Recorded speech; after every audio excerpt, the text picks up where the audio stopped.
আসসালামু আলাইকুম dear students, কি অবস্থা সবার? আশা করি সবাই খুব ভালো আছো এবং সুস্থ আছো। 5 মিনিট লেট হলো আমাদের কিছু কারণে। তোমাদের জন্য লেট হলো আর কি, তোমাদের জন্য একটু সেট আপ দিচ্ছিলাম, বিভিন্ন কর্মকাণ্ড করা লাগবে। সমস্যা নাই, জীবনে এরকম অনেক 5 মিনিট নষ্ট হবে, বাট আমাদেরকে এটা অ্যাডজাস্ট করে নিতে হবে। সবাই আস্তে ধীরে জয়েন দিয়ে ফেলো, আমরা শুরু করে ফেলবো ক্লাস।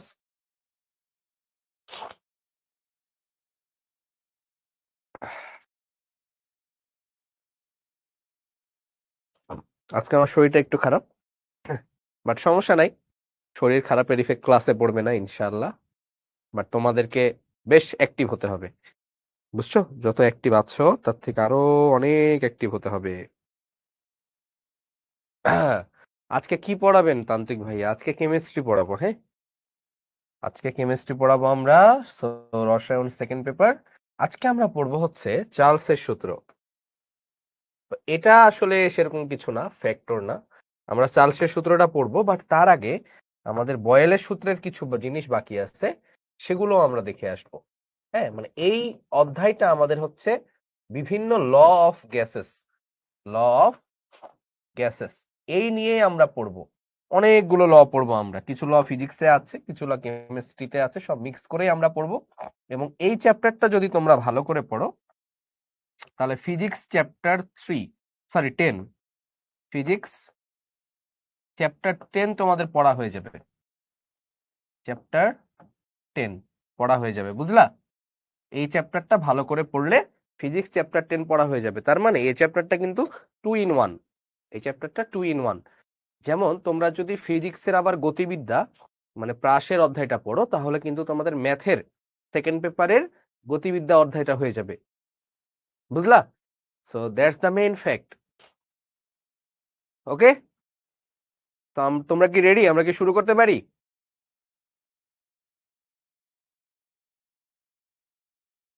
বলো ভাইয়া, ভিডিওতে নিজেকে না দেখালে কি হবে? হ্যাঁ হ্যাঁ, কোনো সমস্যা নাই, কোনো সমস্যা নাই। তাহলে আমরা শুরু করি, চলো। তো আসলে আমরা বয়েলের সূত্র নিয়ে একটু কথা বলি। বলো তো ভাই, বয়েলের সূত্রটা কি ছিল? মানে বয়েলের সূত্রের সমীকরণটা কি ছিল আমাদের, বলো। বয়েলের সূত্রের সমীকরণটা কি ছিল বলো জলদি। ভাই ম্যাথ 2টা করাবো করাবো, সব করানো হবে, টেনশন নিও না। মিনহাজ এক মেসেজ বারবার না, হ্যাঁ, কেউ এক মেসেজ বারবার লিখবে না। একবার, ঠিক আছে? একবার, দুইবার, ডান। হ্যাঁ, সো আমাদের চার্লসের সূত্রটা ছিল আসলে ওইভাবে আমরা না বলে আমরা সবসময় চার্লসের সূত্র, সরি মানে বয়েলের সূত্র, বয়েলের সূত্র আমরা শুরু করবো হচ্ছে এইভাবে, V proportional to 1/p, that is the law. But আমরা আসলে এখান থেকে পেয়েছিলাম পিভি ইকুয়াল কে, দেন আমরা আলটিমেটলি বলছিলাম যে P1 V1 ইকুয়াল টু হচ্ছে P2 V2, তাই না? P1 V1 equal to P2 V2। এখন কথা হচ্ছে আমরা এই জিনিসটার সাথে ঘনত্বের সম্পর্ক নিয়ে আসব। তো লিখো বয়েলের সূত্রের অনুসিদ্ধান্ত, লিখো দেখি অনুসিদ্ধান্ত। অনুসিদ্ধান্ত কি বলতো? সূত্র থেকে যেগুলো আসে, তাই না, সেগুলোকে আমরা বলি হচ্ছে অনুসিদ্ধান্ত। তোমরা ম্যাথে পড়ে আসছো না? অনুসিদ্ধান্ত সূত্র থেকে যেগুলো আসে সেগুলোকে আমরা বলি হচ্ছে অনুসিদ্ধান্ত। হ্যাঁ, লনের গ্রাফটা দেখাবো, বাট লনের গ্রাফটা একটু ক্রিটিক্যাল, টেনশন নিও না, টেনশন নিও না। ওকে, আগের লেকচার করি না, এটা কি করতে পারবো? হ্যাঁ হ্যাঁ হ্যাঁ, করো, সমস্যা নাই। ওকে, তো অনুসিদ্ধান্ত হচ্ছে আমরা ঘনত্বের সম্পর্ক চাচ্ছি। তো তোমরা বলো দেখি, ঘনত্বের সম্পর্ক তোমরা পড়ে আসছো, ঘনত্ব ডেনসিটি, তাই না? রো, রো ইকুয়াল কি ছিল বলতো? M/V, তাই না? রো ইকুয়াল M/V, তোমরা পড়ে আসছো না এই জিনিসটা? রো ইকুয়াল M/V, হ্যাঁ তোমরা এটা পড়ে আসছো। তাহলে এখান থেকে বলো দেখি ভাই, এখান থেকে তুমি লিখতে পারো না ভি ইকুয়াল টু M/রো? লিখতে পারো? অবভিয়াসলি তুমি লিখতে পারো।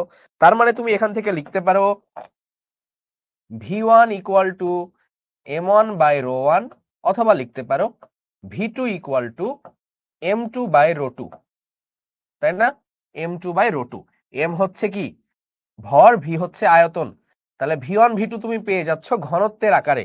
তাহলে আমি যদি এই ফর্মুলাটাতে এখন বসাই, খেয়াল রাখো আমার দিকে, আমি যদি এখন এই ফর্মুলায় বসাই P1 ইন্টু V1 এর জায়গায় আমি কি বসাবো বলতো?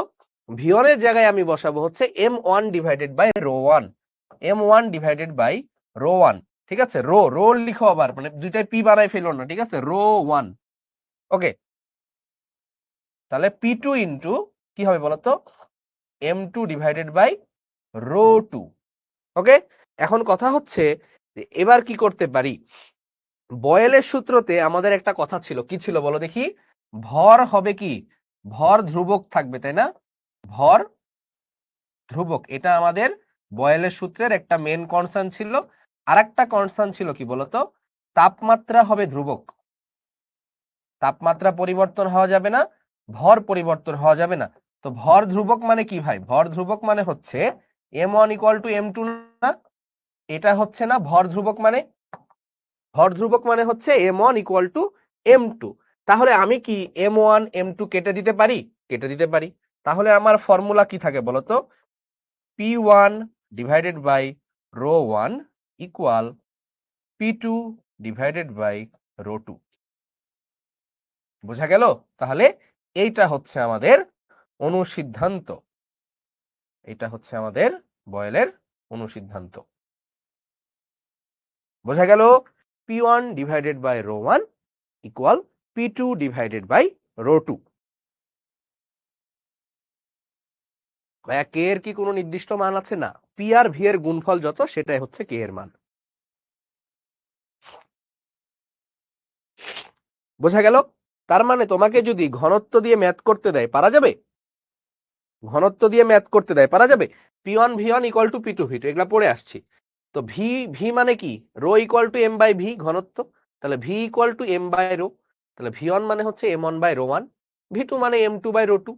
তাহলে V1 এর জায়গায় আমি M1 বাই রো 1, V2 এর জায়গায় M2 বাই রো 2 বসাই ফেললাম। এখন যেহেতু বয়েলের সূত্র অনুযায়ী আমাদের ভর ছিল ধ্রুবক, তার মানে M1 ইকুয়াল টু M2, তাহলে M1 M2 কেটে দিলাম, তাহলে আমাদের থাকে P1 by rho 1 divide by P2 by rho 2। এখন এটাকে যদি তুমি আরো সাজায় গুছাই লিখো, তাহলে কি পাবা বলতো? P1 by P2 equal to কি হবে? Rho 1 by rho 2। P1 by P2 equal to rho 1 by rho 2। তার মানে কি বলতো? এটা কি সমানুপাতিক সম্পর্ক নাকি ব্যস্তানুপাতিক সম্পর্ক? চাপের সাথে ঘনত্বের সমানুপাতিক সম্পর্ক নাকি ব্যস্তানুপাতিক সম্পর্ক বলো দেখি? M1 M2 আলাদা দেওয়া থাকলে বয়েলের সূত্র প্রযোজ্য হবে না। M1 M2 সমান না হলে বয়েলের সূত্র হবে না। ওই যে বেলুনের উদাহরণ দিয়েছিলাম, বেলুন ফুলানোর সময়।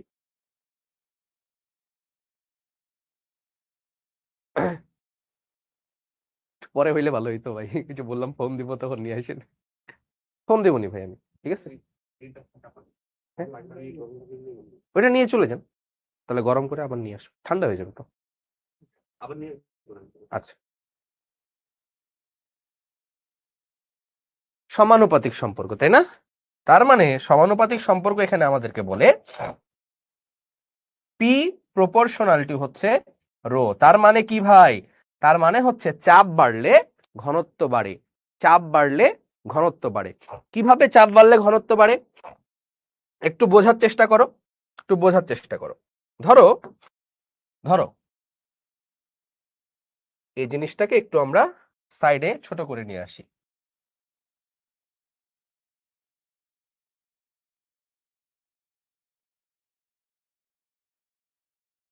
ওকে, আচ্ছা, এবার খেয়াল করো, এখানে খেয়াল করো, বিষয়গুলো ফিল করার চেষ্টা করো। যে মনে করো এখানে এইখানে এর মধ্যে কিছু গ্যাস আছে। কয়টা গ্যাস? মনে করো 1টা 2টা 3টা 4টা 5টা 6টা 7টা 8টা 9টা 10টা গ্যাস আছে, ঠিক আছে? তাহলে এটার আয়তন ছিল হচ্ছে V1 আর এর উপরে চাপ ছিল হচ্ছে P1। এখন যদি আমি চাপ বাড়িয়ে দেই, এর উপরে যদি এখন চাপ বাড়াই, চাপ যদি বাড়াই তাহলে আয়তন কি হবে বলো দেখি?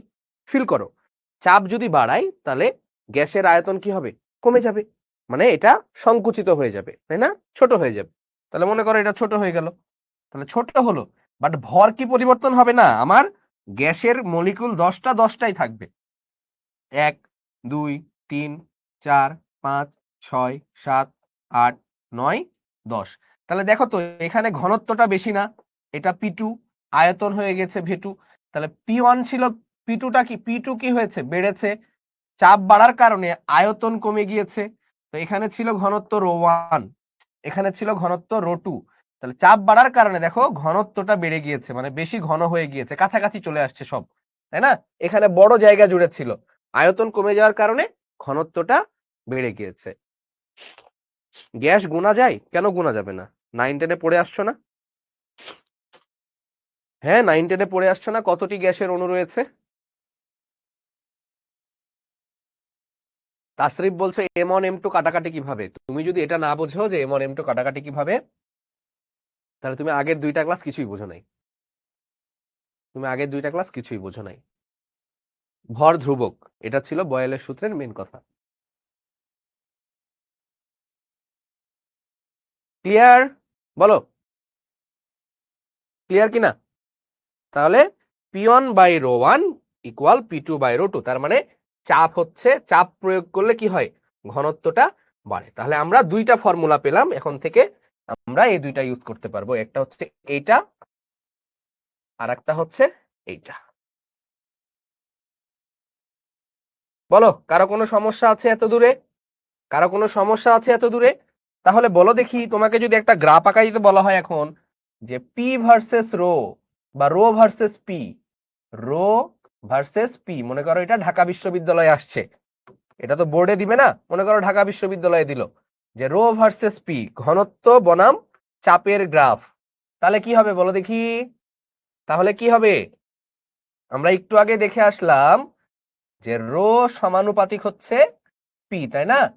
চাপ মানে ঘনত্ব হচ্ছে চাপের সমানুপাতিক, তাহলে রো ইকুয়াল কি হবে, একটা ধ্রুবক চলে আসবে কে ইন্টু পি।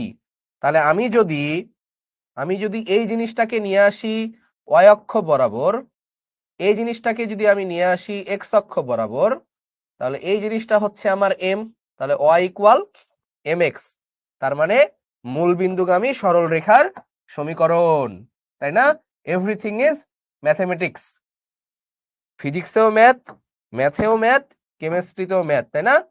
তাহলে এটা হচ্ছে কি হবে বলো, মূল বিন্দুগামী সরল রেখার সমীকরণ। কখন?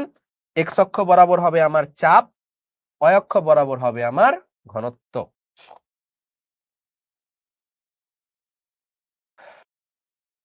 বোঝা গেল?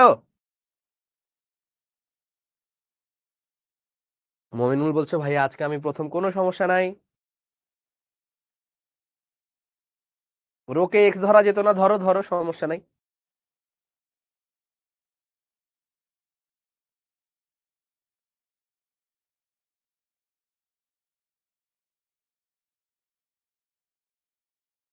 ক্লিয়ার কিনা বলো? ক্লিয়ার?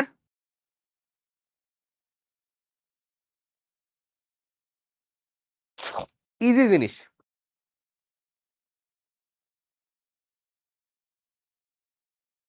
হ্যাঁ হ্যাঁ। ও না না, সমস্যা নেই।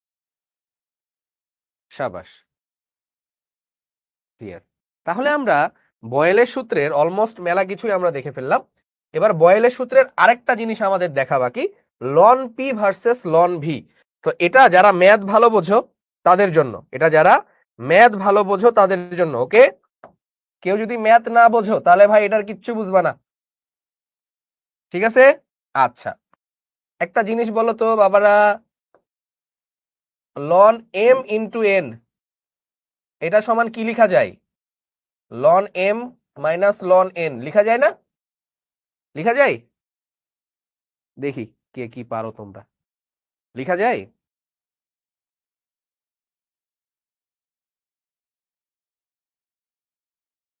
শিউলি বলছে ইয়েস লেখা যায়। এমন মায়ের দিব, যারা যারা ইয়েস বলতেছো, মানে যারা যারা ইয়েস বলতেছে ওদের বিষয়টা হচ্ছে, স্যার ইয়েস বলতেছে মানে ইয়েস, ভাই বলছে ইয়েস তার মানে এটাই হবে। বলদগুলা, যদি গুণ থাকে তাহলে যোগ হয়, হ্যাঁ, এটা লনের ধর্ম, তো ছোটবেলা থেকে পড়ে আসার কথা। লনের ধর্ম, যদি ভিতরে গুণ থাকে তাহলে এটা আমরা যোগ আকারে লিখতে পারি, তাহলে এটা হবে হচ্ছে ln m plus ln n, ঠিক আছে? আর যদি এরকম থাকে ln m divided by n, তখন আমরা লিখতে পারি ln M minus ln n, okay? গাধাগুলা। বুঝা গেল? সাবাস। আবার একজন লিখছে ln into m plus n, কিভাবে বুঝিয়ে দেন ধো, এটা আবার কি বানান রে বাবা?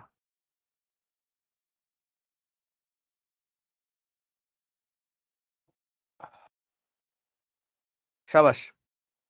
তা আমাদের এই ফর্মুলাটা লাগবে যে যদি লনকে গুণ করা হয়, লনের ভিতরে গুণ থাকে, তাহলে আলাদা আলাদা করে আমরা যোগ করে লিখতে পারি, আর যদি ভাগ থাকে তাহলে আমরা আলাদা আলাদা করে বিয়োগ করে লিখতে পারি। জীবনের জন্য আরেকটা জিনিস শিখে নাও, এটা খুবই কাজে লাগবে, এটা খুবই কাজে লাগবে, সেটা হচ্ছে ln X to the power N, এটা সমান আমরা লিখতে পারি, পাওয়ারটা সহগ হয়ে যাবে এন লন এক্স। এটা জীবনের জন্য শিখে রাখো, এই তিনটা জিনিস খুবই কাজে লাগে। আরো দুইটা জিনিস শিখে রাখো, খুবই কাজে লাগবে। লন ই, এটার ভ্যালু হচ্ছে 1, আর অন্যদিকে লগ 10, এটার ভ্যালু হচ্ছে 1, লগ 10 এটার ভ্যালু হচ্ছে 1। এই জিনিসগুলো কি হবে বলতো? তন্ত্রমন্ত্র, তাই না? আসলে দেখো, আমি কেন পড়াশোনাকে তন্ত্রমন্ত্রের সাথে তুলনা করি, কারণ আমরা যদি মানে তন্ত্রমন্ত্র বিদ্যার দিকে দেখি, তো এক একটা জিনিসের জন্য এক এক রকম তন্ত্রমন্ত্র আছে, তাই না? তো পড়াশোনাতেও আসলে এই সূত্রগুলো আসলে সূত্র না, এগুলো আসলে একটা তন্ত্রমন্ত্র। কোনো এক কালে কোনো এক তান্ত্রিক এগুলো আসলে নিজের স্বার্থ হাসিলের জন্য এগুলো তন্ত্রমন্ত্র বানিয়েছিল, পরে আমরা এগুলোকে নাম দিয়েছি শুদ্ধ ভাষায় পড়াশোনা বা সূত্র। তো এগুলো আসলে সূত্র না। হ্যাঁ, বুঝতে পারছো? এগুলো কিন্তু কিছুই সূত্র না, এগুলো এককালে তন্ত্রমন্ত্র হইতো, এখন আমরা সহজ ভাষায়, সভ্য ভাষায়, ঠিক আছে, আমরা বলি হচ্ছে সুশীল সমাজের মানুষজন বলি এগুলো হচ্ছে সূত্র, এগুলো সূত্র না। ওকে, আচ্ছা। তো এই জিনিসগুলো তোমার লাগবে, এই ছোট ছোট ছোট ছোট জিনিসগুলো, এগুলো তোমার লাগবে। হ্যাঁ, এবং এগুলো সাধনার বিষয়। তন্ত্রমন্ত্র যেমন সাধনা ছাড়া তুমি শিখতে পারবে না, তেমনি এই জিনিসগুলো তুমি যদি নিজে কখনো পরিশ্রম না করো তাহলে তুমি শিখতে পারবে না। ওকে, আচ্ছা। এবার চলো আমরা বয়েলের সূত্র থেকে একটা জিনিস দেখে আসছি। আমরা আসলে শিখবো হচ্ছে ln V versus loan P এর লেখচিত্র, ln V versus loan P এর লেখচিত্র। ওকে, চলো। তো আমরা শিখে আসছি হচ্ছে PV equal to k, PV equal k, পড়ে আসছি না? হ্যাঁ, বড় ভাইয়ারা বলো, পড়ে আসছে এটা, পিভি ইকুয়াল কে। তো আমরা যদি বোথ সাইডে লন নেই, বোথ সাইডে যদি আমরা লন নেই, তাহলে ln PV, ln PV equal to হচ্ছে লন কে, নিতে পারি আমি লন পিভি ইকুয়াল হচ্ছে লন কে। তাহলে এই লন পিভি কে আমরা কি লিখতে পারি দেখো তো? গুণ আকারে আছে, তো গুণ আকারে যদি থাকে, গুণ আকারে যদি থাকে তাহলে আমরা লিখতে পারবো কি ln p plus ln v equal ln কে। ওকে, তাহলে আমি আমি এখন লন ভি কে এ সাইডে রাখবো, তুমি চাইলে লন পি কে আলাদা করে রাখতে পারো, তোমার ইচ্ছা। অনেকে বলে যে ln V versus loan P কেন লিখেছেন, ln P versus ln V লিখা যাবে না? আরে বাবা লিখো না, লিখো, সমস্যা কি? সব সময় তোমরা কি একটা জিনিস খেয়াল করেছো যে আমরা আসলে সব সময় y equal to F of X লিখি ম্যাক্সিমাম ক্ষেত্রে?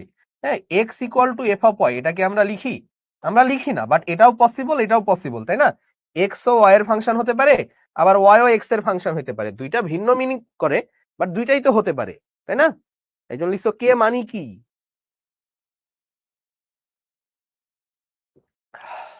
মায়ের দেওয়া হবে।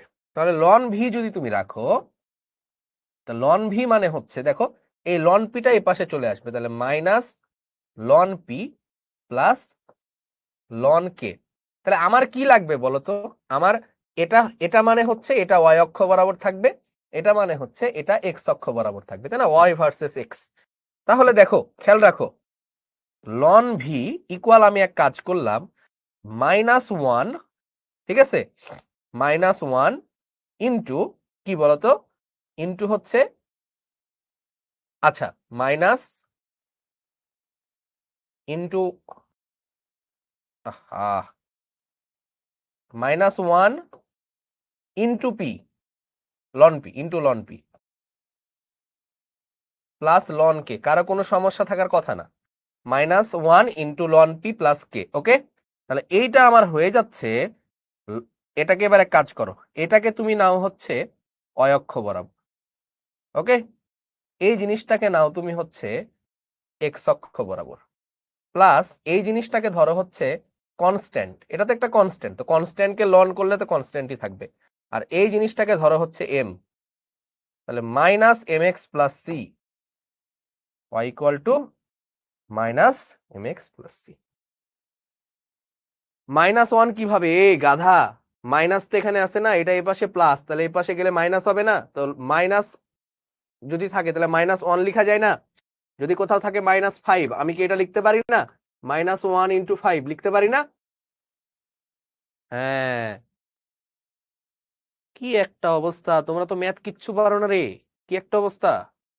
মাইনাস ফাইভ কে যে মাইনাস ওয়ান ইন্টু ফাইভ এটা লিখা যায়, এটাও তো বুঝতেছো না, হাই হাই, কি একটা অবস্থা। এই ক্লিয়ার এত দূর?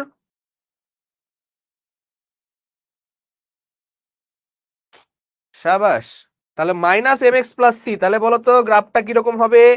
ভাই দুনিয়াটা চলে ম্যাথের উপর দিয়ে, যারা যারা ম্যাথ স্কিপ করবা কপালে শনি শুক্র বুধ বৃহস্পতি সব চলে আসবে কিন্তু, বলে দিচ্ছি, ঠিক আছে? তাহলে এ পাশে কি হবে বলো, এই পাশে আমি এক্স অক্ষ বরাবর নিয়েছি লন পি, এ অক্ষ বরাবর কি নিয়েছি লন ভি, তাহলে আমার গ্রাফ কি হবে, গ্রাফ হবে minus m x plus C.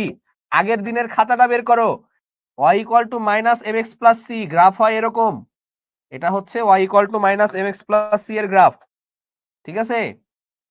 এই যে এতটুকু হচ্ছে সি এর ভ্যালু, সি কত, সি ইকুয়াল টু হচ্ছে লন কে, ওকে, হয়ে গেল।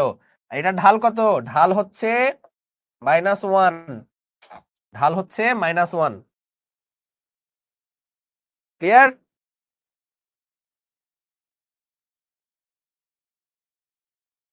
ঠিক আছে, প্রথম থেকে একটু বোঝালে ভালো হয়, প্রথম থেকে বোঝালে, PV equal to k ln PV, তাহলে PV equal to ln k, both সাইডে লন নিলাম, পি আর ভি যদি গুণ আছে তাহলে যোগ হয়ে যাবে ln p plus ln v, ln k, এই লন পিটাকে আমি ওপারে পাঠিয়ে দিব, তাহলে এটা মাইনাস লন পি হয়ে গেল, তাহলে ln v equal to minus ln p plus ln k, এটাকে আমি ধরবো হচ্ছে ওয়াই, এটাকে ধরবো আমি হচ্ছে এক্স, আর এখানে যেহেতু মাইনাস ওয়ান আছে, মাইনাস ওয়ান ইকুয়াল টু আমি মাইনাস এম লিখলাম প্লাস সি, তাহলে y equal to minus m x plus c, যেখানে আমার ঢাল হচ্ছে এটা, ক্লিয়ার?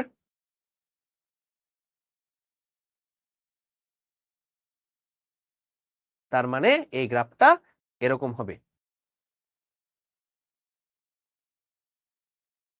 সো দুনিয়াতে আসলে তুমি যদি এখন মেন্টালিটি এরকম দেখাও যে ভাই এগুলো আসলে কি পড়বো নাকি পড়বো না, না কি করবো বলো, তো আসলে ওই লুজার মেন্টালিটি বলা হয় এটাকে। তো আমরা এটা শিখলাম, আমরা এটা শিখলাম, এবং আমরা এটা শিখলাম, সো আমাদের এই কি বলা হয় এটা, চার্লসের বয়েলের সূত্রটা আমাদের পূর্ণতা পেয়ে গেল। এবার আমরা একটা লাস্ট ম্যাথ করব, আমরা একটা লাস্ট ম্যাথ করব, যেটা ফিজিক্সেও তোমরা পড়বা, বাট তোমরা এখানেও শিখে রাখো, এটা তোমাদের কাজে লাগবে, ঠিক আছে? কেমিস্ট্রিতেও দিতে পারে, এটা দিবে না এমন না, ঠিক আছে? মনে করো এটা একটা পুকুর, ঠিক আছে, খেয়াল রাখো, মনে করো এটা হচ্ছে একটা পুকুর, ম্যাথটা বোঝার চেষ্টা করো, ফিল করার চেষ্টা করো ভেতর থেকে, এটা একটা পুকুর, এই পুকুরের একটা উচ্চতা আছে, এই পুকুরের একটা উচ্চতা আছে, হাইট, এই পুকুরের নিচের দিকে একটা গ্যাস গ্যাস ভর্তি, গ্যাস ভর্তি কি আছে বলতো, বল আছে বা গোলক আছে, হ্যাঁ, গ্যাস ভর্তি গোলাকার বেলুন, গোলাকার বেলুন আছে, ওকে। আচ্ছা, এখন বেলুনটা আস্তে আস্তে উপরের দিকে উঠছে, এই গোলাকার বেলুনটা আস্তে আস্তে উপরের দিকে উঠছে। আচ্ছা, তোমরা একটু কমন সেন্স দিয়ে বলো তো, এই বেলুনটা যখন এই উপরে চলে আসবে, ঠিক আছে, এই বেলুনটা যখন উপরে চলে আসবে, তো উপরে আসলে ওর আয়তন বাড়বে নাকি কমবে, উপরে আসলে ওর আয়তন বাড়বে নাকি কমবে, কি মনে হয়? ওর ভিতরে গ্যাস ভর্তি আছে, এটা যদি উপরে আসে তাহলে বাড়বে কি কমবে আয়তনটা?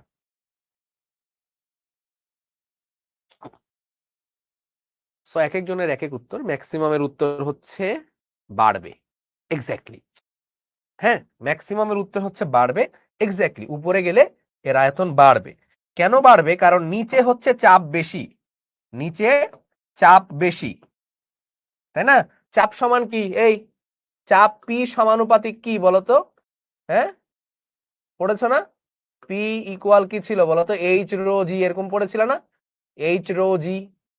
হ্যাঁ, তার মানে উচ্চতা বাড়লে বা গভীরতা বাড়লে চাপ বাড়ে। তাহলে উপর নিচে হচ্ছে চাপ বেশি, উপরে হচ্ছে চাপ কম। তাহলে চাপ যেহেতু কম, তাহলে বেলুনটা যখন একদম উপরের পৃষ্ঠে চলে আসবে তখন এর আয়তন কি হবে? বেশি হবে। তাহলে নিচে চাপ বেশি, আয়তন কম, আর উপরে চাপ কম, তাহলে আয়তন বেশি হবে। বলো, এত দূরে কারো কোনো প্রবলেম? নিচে আয়তন কম, উপরে আয়তনটা বেশি হবে। ওকে, কয়টা ক্লাস লাগবে? প্রায় 15টা মতো ক্লাস লাগবে এই চ্যাপ্টার শেষ করতে গেলে। ওকে,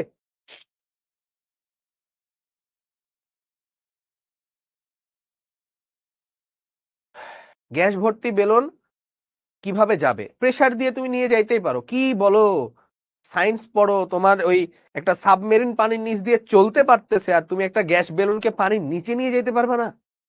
হাই হাই। ওকে, আচ্ছা, এখন কথা হচ্ছে আমাদের কাজটা কি এখানে? ভাই আমরা কেন পড়তেছি এটা? তো আমরা এ কারণে পড়ছি যে তোমাকে যদি এটার আয়তন কতটুকু বেড়েছে বলে দেয়, তাহলে তোমাকে এই পুকুরের যে উচ্চতা সেটা বের করতে পারার সামর্থ্য রাখতে হবে। কি বললাম? যে বেলুনের আয়তন কতটুকু বৃদ্ধি পেয়েছে সেটা যদি তুমি জানতে পারো, তুমি এই পুকুরের উচ্চতা বের করে ফেলতে পারো বা পুকুরের গভীরতাটা বের করে ফেলতে পারো। আসলে তন্ত্রমন্ত্র দিয়ে আমরা যাই কিছুই করি না কেন, each and everything is science. Each and everything is science মানে তোমাকে বলে দেওয়া হলো, তোমাকে বলে দেওয়া হলো যে এখানে আয়তনটা ছিল হচ্ছে 3 মিটার কিউব। হ্যাঁ, এবং এইখানে এর আয়তনটা, এটা হচ্ছে V1, আর এইখানে এর আয়তনটা হচ্ছে 9 মিটার কিউব। এখানে আয়তনটা কত? 9 মিটার কিউব। তার মানে আয়তনটা বেড়ে গিয়েছে। এখন তোমাকে বের করতে হবে, ঠিক আছে, এখন তোমাকে বের করতে হবে এই উচ্চতাটা কত। পারবা? পারা যাবে? কি মনে হয়, পারা যাবে? জাস্ট এই দুইটা ডাটা তোমাকে আমি বলে দিব যে ভাই তোমার পুকুরের নিচে যখন থাকবে তখন ওই বেলুনটার আয়তন হচ্ছে 3 মিটার কিউব, যখন বেলুনটা ভাইয়া উপরে উঠে যাচ্ছে তখন তার আয়তন হচ্ছে 9 মিটার কিউব। এই পুকুরের গভীরতাটা কত? হ্যাঁ, পারা যাবে? আচ্ছা চলো আমরা কিভাবে পারবো দেখি। এখন কথা হচ্ছে, বলো তো ভাই, পুকুরের নিচে চাপ কত সেটা কিন্তু আমরা জানি না। হ্যাঁ, এটা আমরা ধরেছি 1 নাম্বার পজিশন, এটাকে আমরা ধরছি হচ্ছে 2 নাম্বার পজিশন।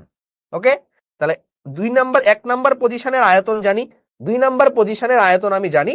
ধরে নিচ্ছি যে এখানেও তাপমাত্রা টি, এইখানেও তাপমাত্রা হচ্ছে টি, তাপমাত্রার কোনো পরিবর্তন হয়নি। তার মানে আমি বয়েলের সূত্র ফেলতে পারবো, তাপমাত্রার কোনো পরিবর্তন হয়নি। আচ্ছা, এইখানকার P1 এটাকে আমি জানি? জানি না। এইখানকার P2 এটাকে আমি জানি? এই P2টা কি আমি জানি? বলো দেখি, এই P2 এটাকে আমি জানি? P2 কিন্তু আমরা জানি, P2 আমরা জানি, কারণ এটা দেখো বায়ুমণ্ডলে চলে আসছে। তো বায়ুমণ্ডলে চলে আসলে তার চাপ কত হয়? 1 অ্যাটমসফেরিক চাপ। বায়ুমণ্ডলে যখন কোনো কিছু চলে আসে তখন তার চাপ হয়ে যায় 1 অ্যাটমসফেরিক চাপ, তাই না? তাহলে 1 atm হয়ে গেল। আর এখানকার চাপটা আমরা জানি না, কিন্তু আমরা বলতে পারি যে এখানে যতটুকু চাপ এখানে তার থেকে কি হবে? বেশি চাপ হবে। P2 যদি হয় 1 atm, তাহলে P1 টা আমরা বলতে পারি যে কতটুকু বাড়বে, এটা আমরা বলতে পারি। তাহলে দেখো P2 হচ্ছে 1 atm, তাহলে আমরা তো বুঝছি যে হচ্ছে যতটুকু নিচে আসবে তত কি হবে? চাপ বাড়বে। তাহলে P1 কি হবে বলো দেখি? P1 টা হবে P2 এর সাথে যোগ হবে কত? H রো জি। মানে এটা তো 1 atm, এটার সাথে এতটুকু আসার জন্য এতটুকু নিচে নামার জন্য কতটুকু চাপ বৃদ্ধি পাবে? এইচ রো জি পরিমাণ চাপ বৃদ্ধি পাবে।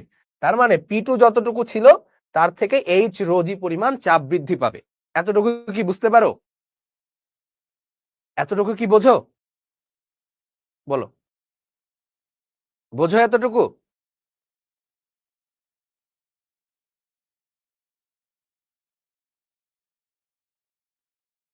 শুধু এইচ রোজি দিলে আবার হবে না, কারণ এটার থেকে এটার সাথে আরো এইচ রোজি বৃদ্ধি পাবে। তাহলে P2 পেয়ে গেলাম, P1 পেয়ে গেলাম, আর আমরা V2 V1 জানি। আমাদের লাগবে এইচ। আমরা এখন কথা হচ্ছে যে ভাই রো কত? রো এর ভ্যালু আমরা জানি যে পানির ঘনত্ব কত? পানির ঘনত্ব হচ্ছে 1000 কেজি পার মিটার কিউব। এটা আমরা জানি, 1000 কেজি পার মিটার কিউব, এটা আমরা জানি, তাই না? আচ্ছা, এখন বলো তো জি এর মান কত? জি এর মান হচ্ছে 9.8। জি এর মান হচ্ছে কত? 9.8 metre per second square. Metre per second square. Okay, আচ্ছা, এখন একটা জিনিস লাগবে আমাদের। সেই জিনিসটা হচ্ছে যে ভাই দেখো, আমরা সবকিছু কিন্তু এখন অন্য এককে নিয়ে ফেলেছি। ঠিক আছে, আমরা সবকিছু অন্য এককে নিয়ে ফেলেছি। একটু দাঁড়াও, দেখো এই P1 P2 এটা আমার 1 ATM যদি হয়, এটাও আমার 1 ATM লিখেছি। তো এটিএম যদি লিখা হয় তাহলে কিন্তু আমি এগুলা মিটারে লিখতে পারবো না। তাহলে আমরা 1 ATM মানে কত প্যাসকেল বলো দেখি? তাহলে আমরা প্যাসকেলে লিখবো। 1 ATM মানে কত প্যাসকেল? 101.325 প্যাসকেল। তাহলে P1 কত হবে? 101.325 প্লাস এইচ রো জি। এইচ রো জি, তাহলে লিখো তো 101.325 প্লাস এইচ এর মান কত? এটাই তো বের করতে হবে। রো কত? 1000 ইন্টু জি কত? 9.8। এগুলো যেহেতু মিটার পার সেকেন্ডে নিয়েছি না, তাহলে এটাও আমাকে নিউটন পার মিটার স্কোয়ারে নিতে হবে, প্যাসকেলে নিতে হবে। তাহলে 101.325 প্লাস এটা কত হয়? 9800 এইচ। তাহলে এটা হচ্ছে আমার P2। Okay, so this is your P2 and this is your P1। এখন ডান, এইচ এর ভ্যালু বের করে ফেলো।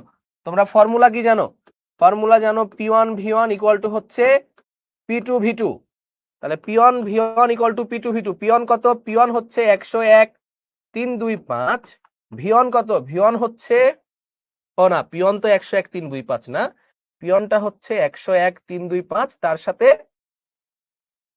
এটা P1, তার সাথে 98.9800H। ঠিক আছে, ইনটু V1 কত? V1 হচ্ছে 3। V1 হচ্ছে 3। তাহলে এই জিনিসটা হচ্ছে আমার কত বলতো? P1 V1। ঠিক আছে, P1 V1 ইকুয়াল টু আমি কি দিব? P2 V2। তা P2 কত? 101.325 ইন্টু কত? 9। এখান থেকে এইচ পাওয়া যাবে না? এইচ বের করে ফেলো। তাহলে 101.325 প্লাস 9800H ইকুয়াল কত? এই 3, এই 9 কাটলে 3 থাকে, তাহলে 3 ইন্টু 101.325। তাহলে এইচ হবে হচ্ছে 3 ইন্টু 101.325, 101.325 মাইনাস, এটা এই পাশে গেলে মাইনাস হবে, 101.325 ডিভাইডেড বাই 9800। তাহলে বলো এইচ এর মান কত আসে? 20.68। এত কম?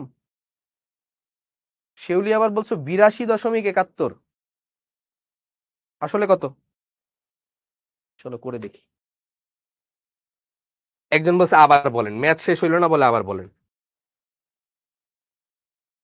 খাতা কলম নিছো হাতে? খাতা কলম নাও, পরে নিজে নিজে বোঝার চেষ্টা করো, হ্যাঁ, না পারলে দেন বইলো।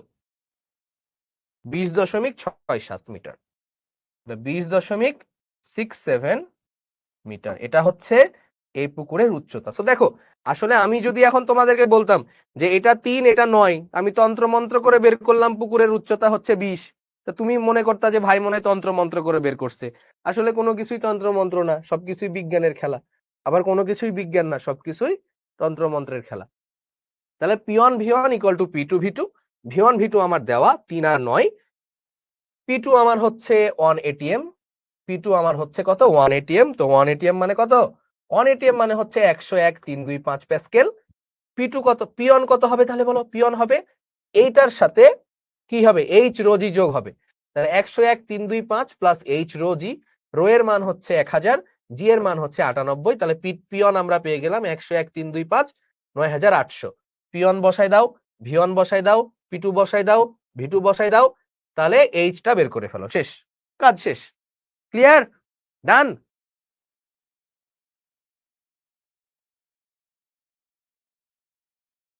P1 বের করাটা হচ্ছে P2 এর সাথে H রো জি যোগ হবে, ঠিক আছে? উপরে যত প্রেসার তার থেকে বেশি, তো উপরেরটা যোগ H রো জি। ক্লিয়ার কিনা বলো?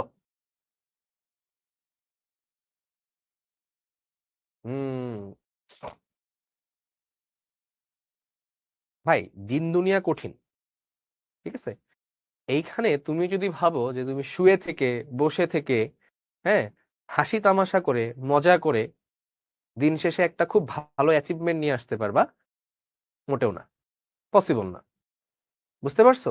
আবার যদি তুমি এটা ভাবো যে আমি শুধু আমার ইচ্ছা শক্তি দিয়েই সাকসেসফুল হয়ে যেতে পারবো, একদম চরম লেভেলের সাকসেসফুল, এটাও পসিবল না।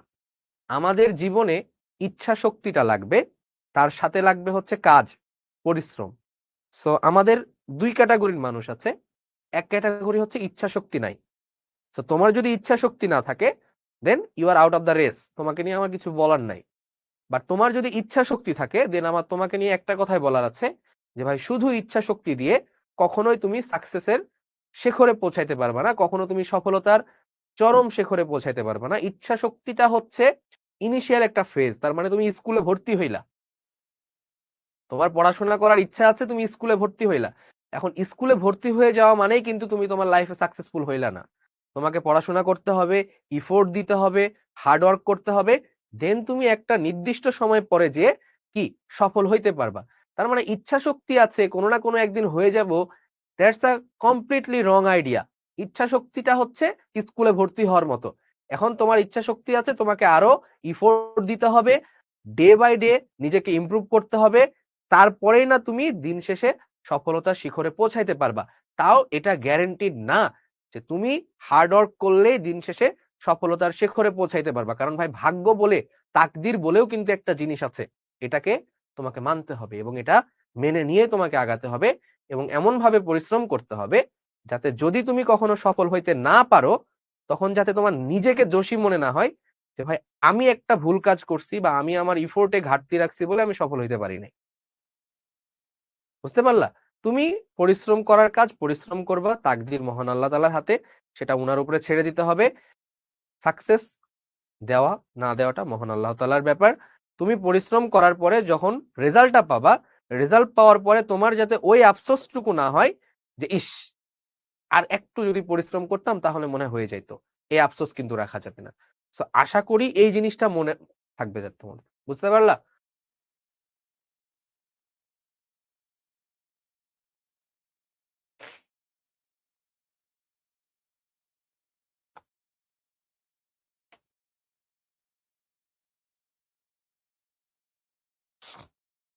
ওকে,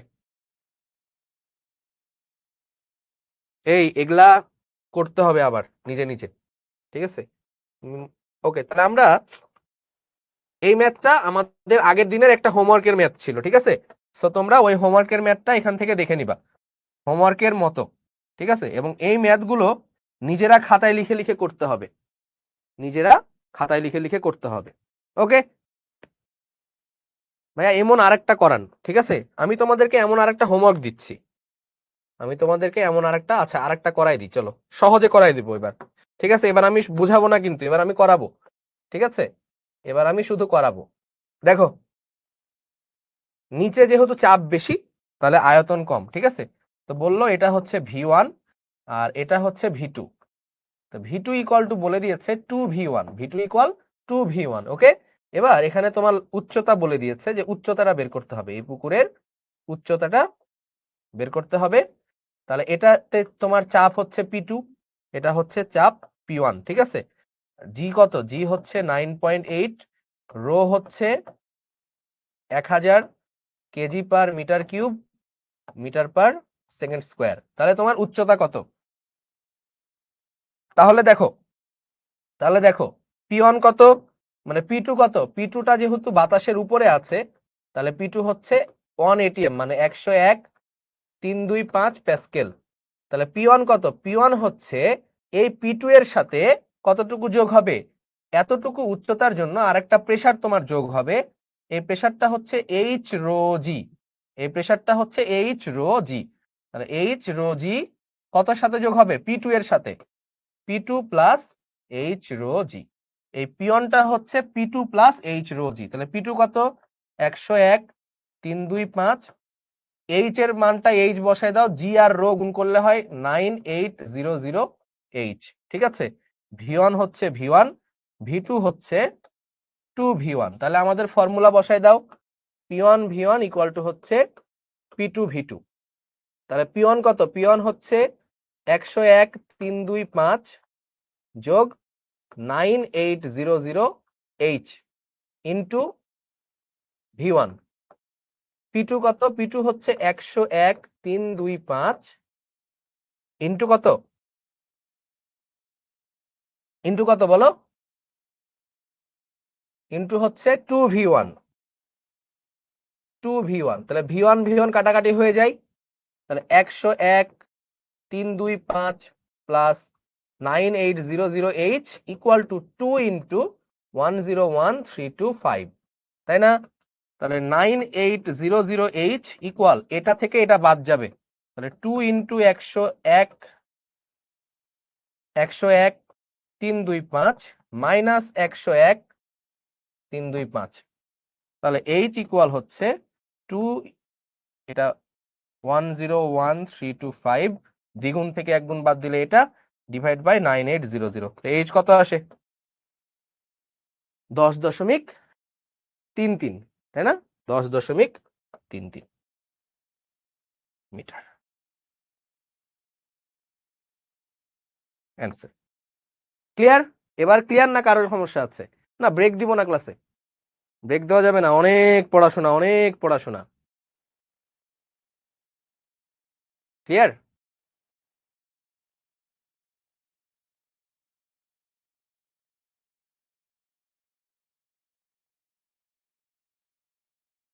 ওকে, সো একটা শর্টকাট আমরা দেখে ফেলি।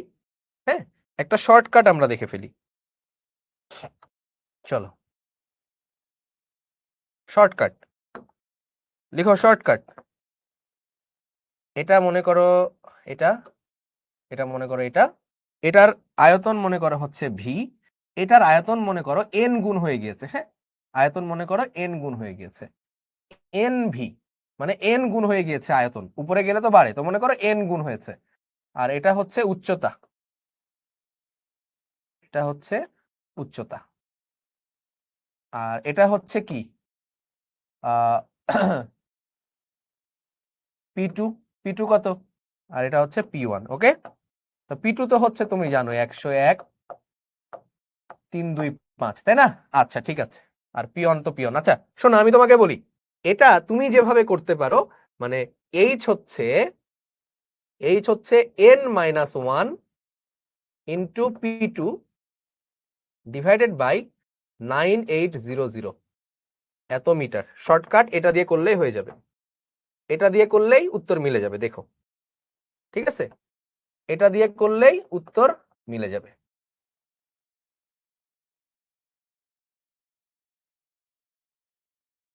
বুঝলা? এন হচ্ছে কত গুণ হয়েছে, যেমন আগের ম্যাথে কত গুণ হয়েছিল বলো দেখি? আগের ম্যাথে হয়েছিল 2 গুণ, তাহলে আগের ম্যাথের জন্য, এই যে এই ম্যাথের জন্য আমাদের H কত হবে? H হবে n-1 into P2 divided by 9800। তাহলে n কত হয়েছে দেখো, V1 থেকে 2 গুণ হয়েছে, তাহলে 2 - 1 ইন্টু P2 কত? P2 হচ্ছে 101.325 ডিভাইডেড বাই 9800। দেখো সেম জিনিস, সেম জিনিস, বুঝতে পারছো? বুঝতে পারছো? তুমি আগের ম্যাথে যাও, তার আগের ম্যাথে সেম জিনিস সেম ভাবে তুমি করতে পারবা, সেম ভাবে করতে পারবা। লিখো তো, এইচ ইকুয়াল টু কি লিখবা, n-1, হ্যাঁ, ইন্টু, কিছু কিছু জায়গায় লিখা উঠে না মনে হয় ভাই বোর্ডেতে, না এখন আবার উঠতেছে, ইন্টু P2 ডিভাইডেড বাই 9800। তাহলে n কত হয়েছে দেখো তো, দেখো তো কত ছিল বলো, এখানে ছিল হচ্ছে 3, এখানে হয়েছে 9, তাহলে কত গুণ হয়েছে বলো, কত গুণ হয়েছে, 3 গুণ হয়েছে। তাহলে n এর মান কত এখানে, এই ম্যাথের জন্য, এই ম্যাথের জন্য n এর মান হচ্ছে আমার 3। তাহলে 3 - 1 ইন্টু কত, 101, 3 2 5 ডিভাইডেড বাই 9800, শেষ, এক লাইনে ম্যাথ শেষ। তাহলে এটা হচ্ছে তান্ত্রিক স্পেশাল, ঠিক আছে, এমসিকিউ এর জন্য কাজে লাগবে। ওকে, দিস ওয়ান ইজ তান্ত্রিক স্পেশাল ম্যাথ। ওকে, এন গুণ না হলে, এন গুণ হইতেই হবে, দ্বিগুণ হোক, না তো আড়াই গুণ হোক, না হয় 3 গুণ হোক, না হয় 5 গুণ হোক, না হয় 5.5 গুণ হোক, কোনো না কোনো গুণ তো হবে। বলো ক্লিয়ার কিনা?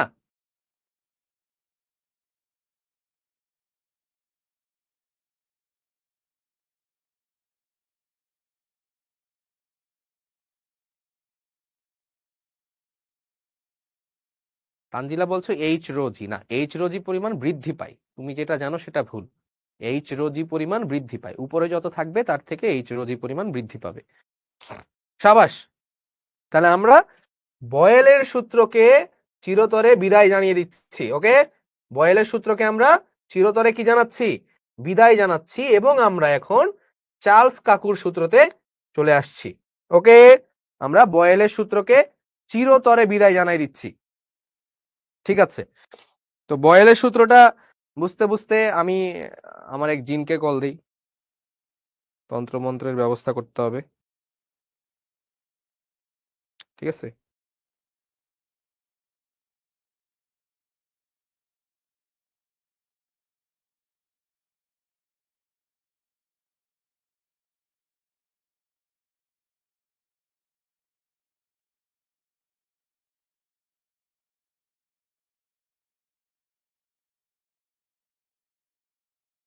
তোমরা লাইনেই থাকো, ঠিক আছে।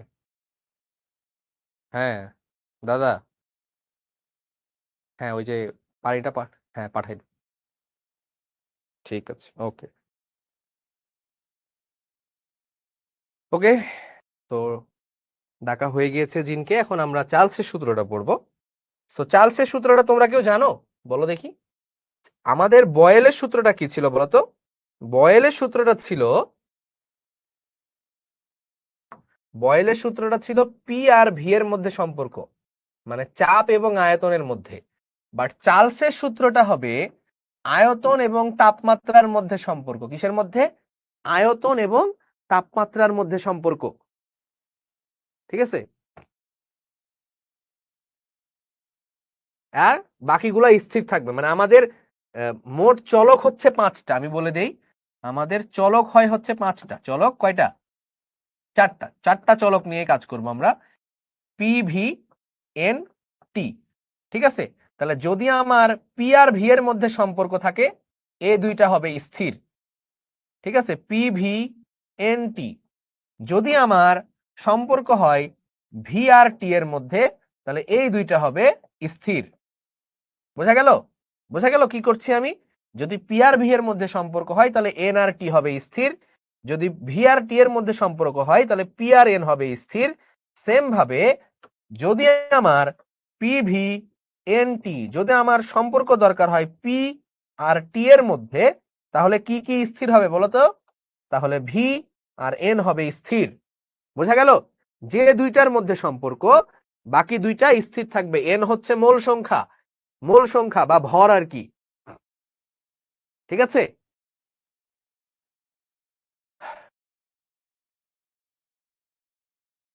ওকে,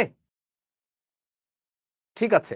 তো এখন চার্লস যেটা বলেছে, চার্লসের সূত্রটা সহজ ভাষায় যদি আমি বলি, সহজ ভাষায় ঠিক আছে, প্রথমে কঠিন ভাষায় যাচ্ছি না, হ্যাঁ, প্রথমে সহজ ভাষায় বলি, তাহলে তোমার বুঝতে সুবিধা হবে। চার্লস মেনলি বুঝাতে চেয়েছে যে যদি তুমি তাপমাত্রা বাড়াও তাহলে কোনো গ্যাসের আয়তন কি হবে, বাড়বে না কমবে? তোমার কমন সেন্স কি বলে? যদি তুমি কোনো গ্যাসের তাপমাত্রা বাড়াও তাহলে তার আয়তন বাড়বে নাকি কমবে? বলো।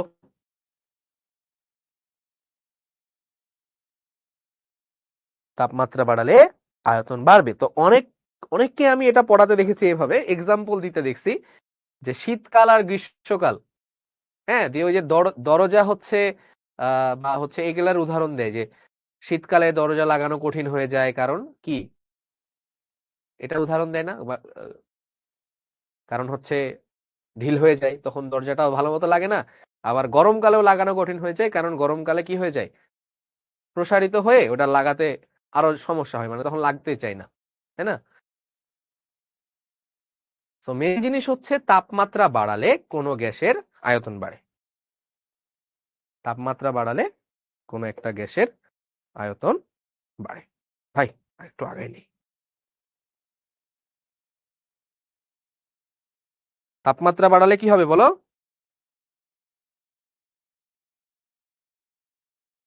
আয়তন বৃদ্ধি পায়।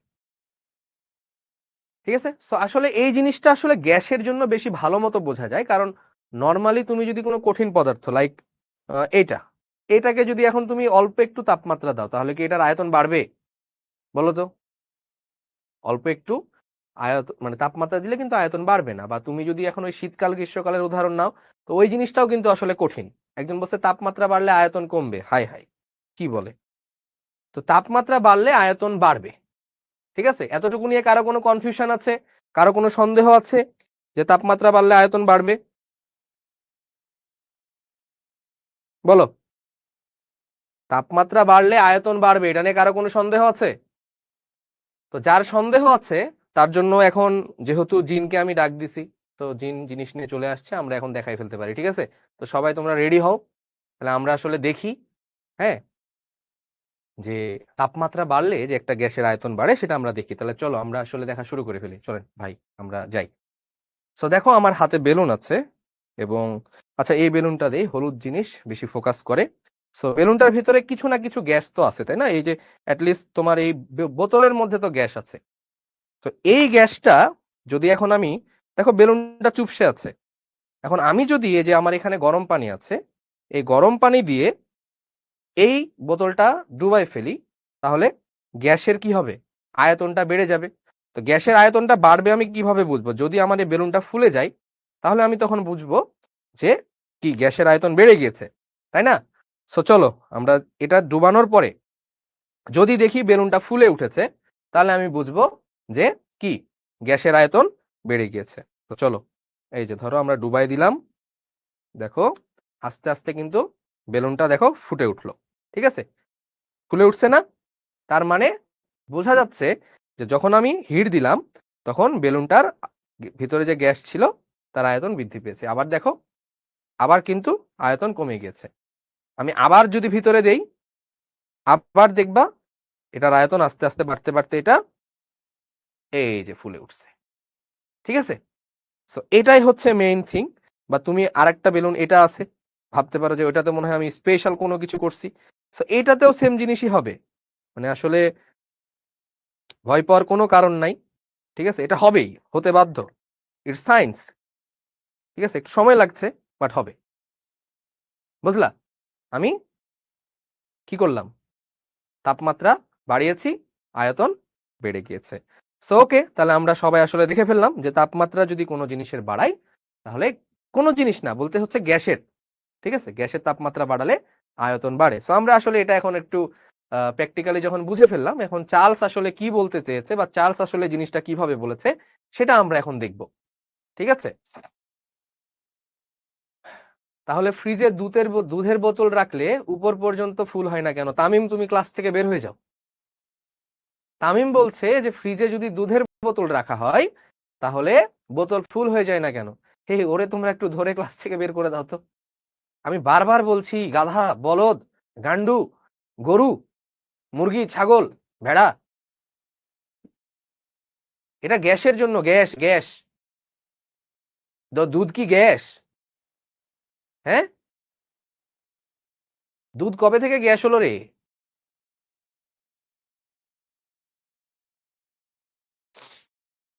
ঠিক আছে, জিন ছেড়ে দেবো রে তোর পিছে। তার মানে তাপমাত্রা বাড়লে আয়তন বাড়ে। ঠিক আছে, চলো। সো চার্লসের কথাটা অলমোস্ট এরকম যে ভি সমানুপাতিক টি। ঠিক আছে, তো ভি সমানুপাতিক টি যদি হয়, এটা আমরা দেখে ফেললাম অলরেডি, সো এটা নিয়ে আমাদের আর কোনো ইয়া থাকার কথা না, কনফিউশন থাকার কথা না। ঠিক আছে, আমরা তন্ত্রমন্ত্র করে অলরেডি দেখে ফেলছি। তামিম রাগ করে না বাবা, হ্যাঁ এমনি ভালোবাসা আর কি। ঠিক আছে, সমস্যা নাই, ভুল হতেই পারে এরকম। ঠিক আছে, আমরাই তো। ঠিক আছে, একটু ক্লাসের মধ্যে মজা হবে। এই বাদ দাও, তামিম ভালো ছেলে, ওকে কিছু বলো না। এই তো তামিম ক্লাসের মধ্যে ফেমাস হয়ে গেল আজকে। তাহলে ভি সমানুপাতিক হচ্ছে টি।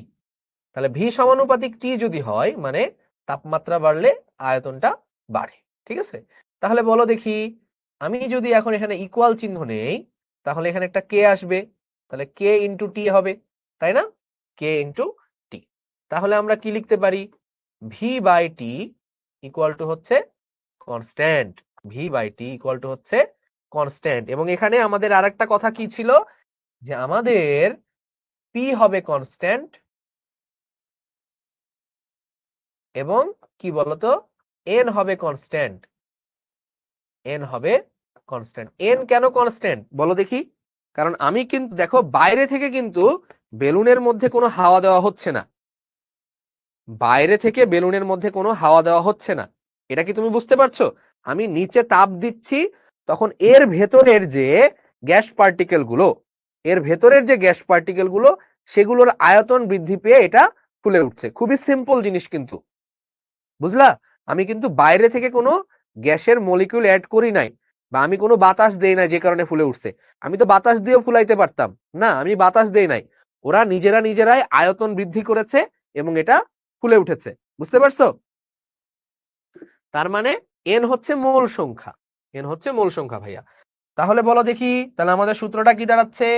তাহলে আমাদের সূত্রটা দাঁড়াচ্ছে v one by t one equal to হচ্ছে v two by t two. তাপমাত্রা বাড়লে আয়তন বাড়ে, তাপমাত্রা বাড়লে আয়তন বাড়ে। এখন যদি আমি তোমাকে বলি যে ভাই এখান থেকে তোমাকে একটা গ্রাফ আঁকাইতে বললাম, ধরো ধরো একটা গ্রাফ আঁকাইতে বললাম, ঠিক আছে, যে ধরো ভি সমানুপাতিক টি, ভি সমানুপাতিক টি, তাই না? তাহলে ভি ইকুয়াল কে ইন্টু টি। তাহলে আমি তোমাকে বললাম যে ভি ভার্সেস টি এর গ্রাফ আঁকো, পারবা? বলো তো ভি ভার্সেস টি এর গ্রাফ কিরকম হবে, বলো। ভি ভার্সেস টি, এটার গ্রাফ কিরকম হবে? কে পারে?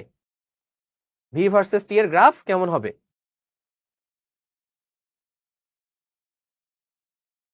এন হচ্ছে মূল সংখ্যা, পি ধ্রুবক হলো কেন? কারণ তুমি তুমি নিজেই বলো যে এখানে কি তোমার বাইরে থেকে চাপ কেউ দিচ্ছে? বাইরে থেকে কি কেউ চাপ দিয়েছে? এই যে বোতলে, এই বোতলের গায়ে বাইরে থেকে কি কেউ চাপ দিয়েছে? না। তো এখন এখান থেকে যদি তুমি না বোঝো, তাহলে দেখো এটা হচ্ছে তোমার y অক্ষ বরাবর নিয়েছি আমি, এটা হচ্ছে টি নিব হচ্ছে x অক্ষ বরাবর, এটা হচ্ছে m। তাহলে y ইকুয়াল টু mx, তাই না? তাহলে y ইকুয়াল টু হচ্ছে mx। তার মানে আমার গ্রাফটা কেমন হবে ভাই? আমার গ্রাফটা হবে হচ্ছে y ইকুয়াল টু mx। এই বরাবর হচ্ছে আমার কি থাকবে বলো? এই বরাবর থাকবে আমার t, এই বরাবর থাকবে আমার v, এবং সুযোগ বুঝে কি করে দিতে হবে এটাকে, এই যে এটা হবে গ্রাফ। ঠিক আছে, এটা হতে পারে, বা এরকমও হতে পারে, বা এরকমও হতে পারে, এটা যে কোনো কিছুই হতে পারে, বুঝলা? যে কোনো কিছুই হতে পারে।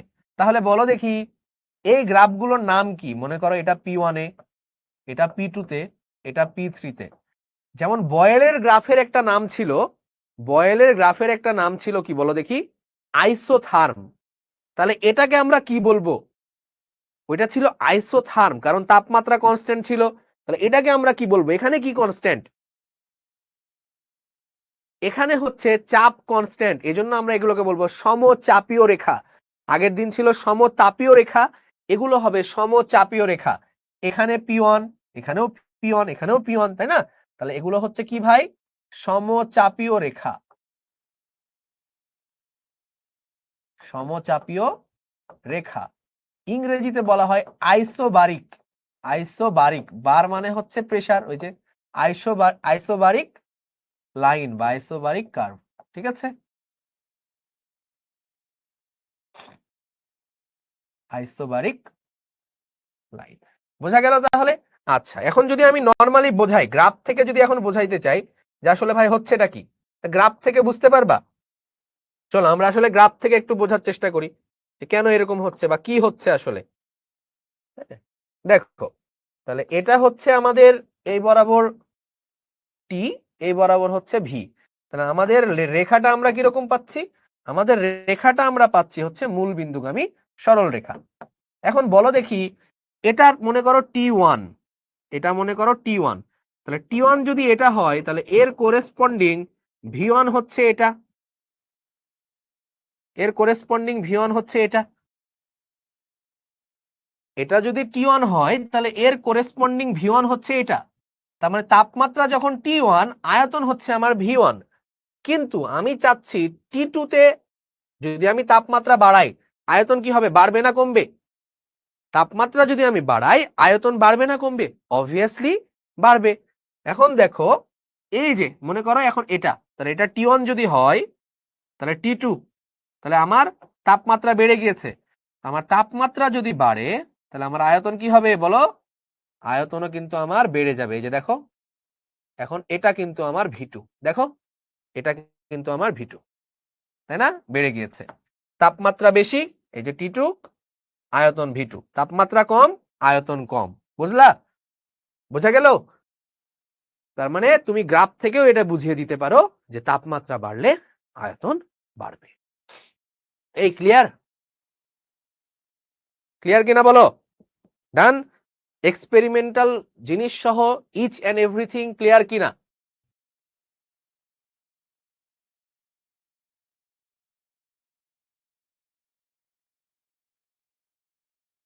সো এগুলো কিন্তু তোমাদেরকে রিভিউ দিয়ে জানাইতে হবে ভাই, যে আসলে এই জিনিসগুলো তোমরা বুঝতেছো কিনা, হ্যাঁ, বা ক্লাসগুলো কেমন লাগতেছে। আই ডোন্ট থিঙ্ক যে মানে আমি আমি শিখতে 1 বছর আছি, সো এই জিনিসটা আমরা আগেও কখনো করি নাই কেউ, যে আমরা আসলে এই মানে বিশেষ করে বয়েল এবং চার্লসের সূত্র আমরা কখনো এভাবে পড়াই নাই। ঠিক আছে, আমার কাছে মনে হইলো যে আসলে আহ যদি আমার জিনভূত থেকে যদি ফায়দাই না হয়, তাহলে এগুলা যদি দেখাইতে না পারি তাহলে কি লাভ, তাই না? হ্যাঁ ভাইয়া, ব্রেক, এই ব্রেক দেওয়া যাবে না। আমার ইচ্ছা মতো কি অক্ষ নিতে পারবো? হ্যাঁ, নাও নাও, সমস্যা নাই। বাট ইচ্ছা মতো অক্ষটা নেওয়া যায় না, এটার একটা ভেজাল আছে। তো ভেজালটা আমি আজকে বলতে চাচ্ছি না, ভেজালটা বলবো কোনো একদিন। মানে তোমরা এখনো কেবলই তোমাদের শুরু হইলো, হ্যাঁ, মানে তোমরা এখনো অনেকটাই অপরিপক্ক, অনেকটাই কাঁচা, মানে অ্যাটলিস্ট কেমিস্ট্রি বোঝার জন্য। কারণ ফিজিক্স জিনিসটা ইজি, ঠিক আছে? ফিজিক্স জিনিসটা ইজি, ফিজিক্স তুমি যা পড়বা তোমার আজীবন মনে থাকবে, বিশেষ করে ভেক্টরের জিনিসগুলো অনেক easy. But chemistry is not that much easy. তো কেমিস্ট্রি বোঝার জন্য একটা পরিপক্কতা লাগে, হ্যাঁ, একটা ম্যাচুরিটির ব্যাপার আছে। তো এটা আস্তে আস্তে বিল্ড আপ হয়ে যাবে, এটা নিয়ে ভয় পাওয়ার কোনো কারণ নাই। কেমিস্ট্রির ম্যাচুরিটিটা আস্তে আস্তে বিল্ড আপ হবে। ফিজিক্সটা যেমন ঝট করে তোমরা ধরে ফেলতে পারো, কেমিস্ট্রি এত ঝট করে ধরতে পারবা না, ইটস টাফ। ওকে, চলো তাহলে আমরা ইন ফিউচারে যাই। তাহলে আমরা যদি একটু পরের স্লাইডে যাই, তো আসলে চার্লস কখনোই সরাসরি ওই কথাটা বলে নাই যে তাপমাত্রা বাড়লে আয়তন বাড়বে, এটা চার্লস কখনোই সরাসরি বলে নাই। বাট আমরা এটা পেয়ে যাই, কিভাবে পাই সেটা আমরা এখন দেখব।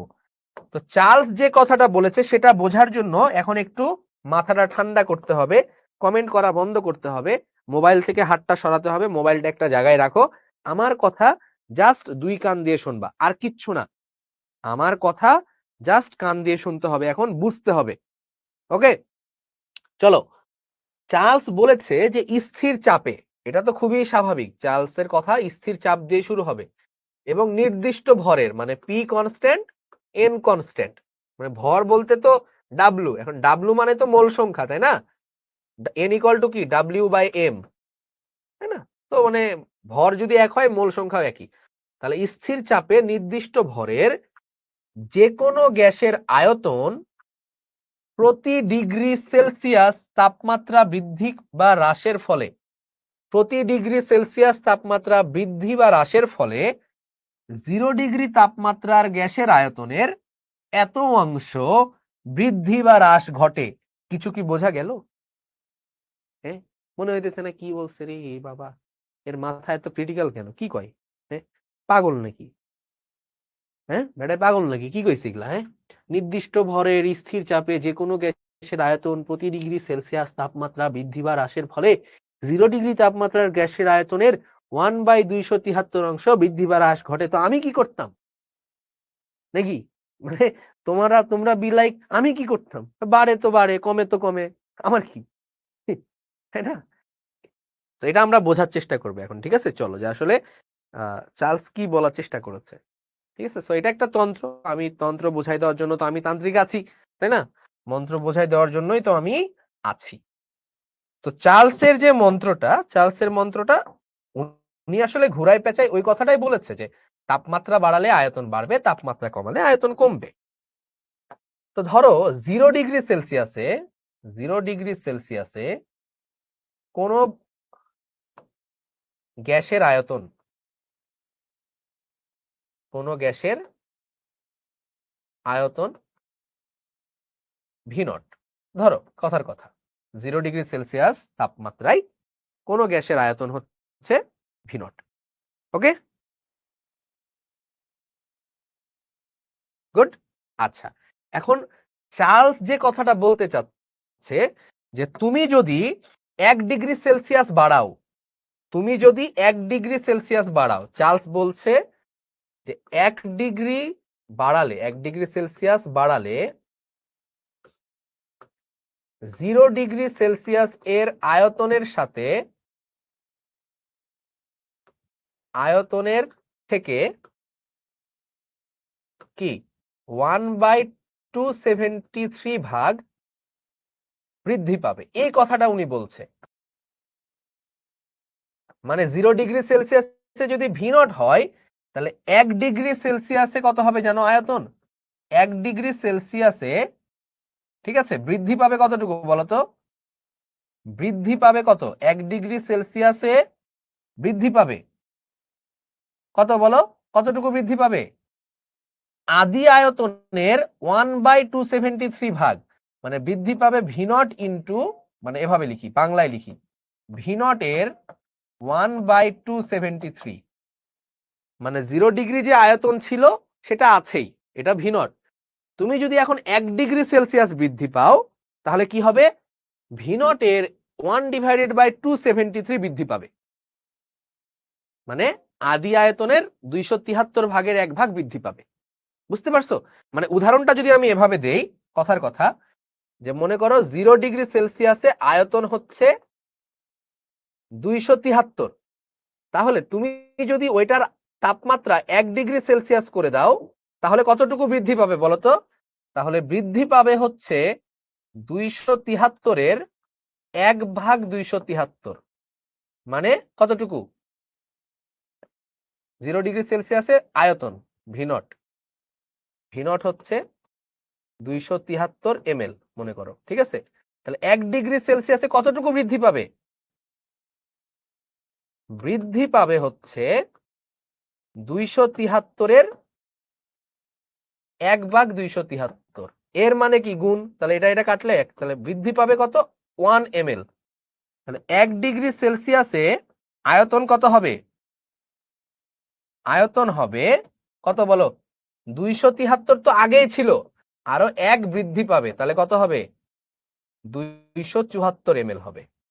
ফিল করতে পারছো জিনিসটা? বুঝতে পারছো যে মানে চার্লস আসলে কি বলতে চেয়েছে? চার্লস আসলে কি বলতে চেয়েছে বুঝেছো? যে 0 ডিগ্রিতে যত আয়তন হবে 1 ডিগ্রি বাড়ালে তার 273 ভাগের 1 ভাগ বৃদ্ধি পাবে, মানে 1 ml বৃদ্ধি পাবে। যদি 273 ml হয় তাহলে আয়তন 1 ml বৃদ্ধি পাবে। মানে এটা যদি ভি নট হয় তাহলে বৃদ্ধি পাবে কতটুকু? বৃদ্ধি পাবে এতটুকু। বুঝলা? তার মানে যদি 2 ডিগ্রি সেলসিয়াস বৃদ্ধি পায়, 2 ডিগ্রি সেলসিয়াসে বৃদ্ধি পাবে কতটুকু? ভি নট এর 2 ডিভাইডেড বাই 273। 3 ডিগ্রি সেলসিয়াস বাড়লে কতটুকু বৃদ্ধি পাবে?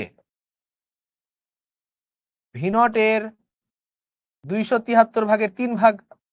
1 ডিগ্রিতে 273 ভাগের 1 ভাগ, তাহলে 2 ডিগ্রিতে 273 ভাগের 2 ভাগ, তাহলে 3 ডিগ্রিতে 273 ভাগের 3 ভাগ বৃদ্ধি পাবে। বুঝলা? হ্যাঁ, বাবুর রহমান ভাইয়া পোল দেন, ভাইয়া পোল দেন। কেন রে ভাই, পড়াচ্ছি ভাল লাগছে না? একটা জিনিস বললাম যে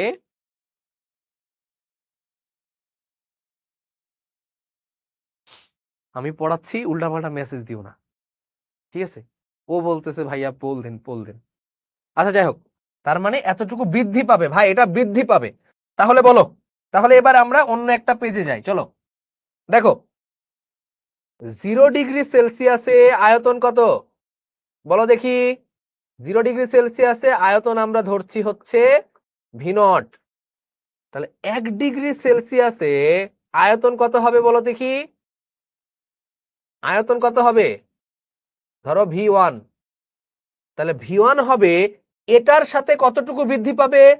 এটা তো আগে থেকে ছিল, তাহলে এটার সাথে বৃদ্ধি পাবে কত?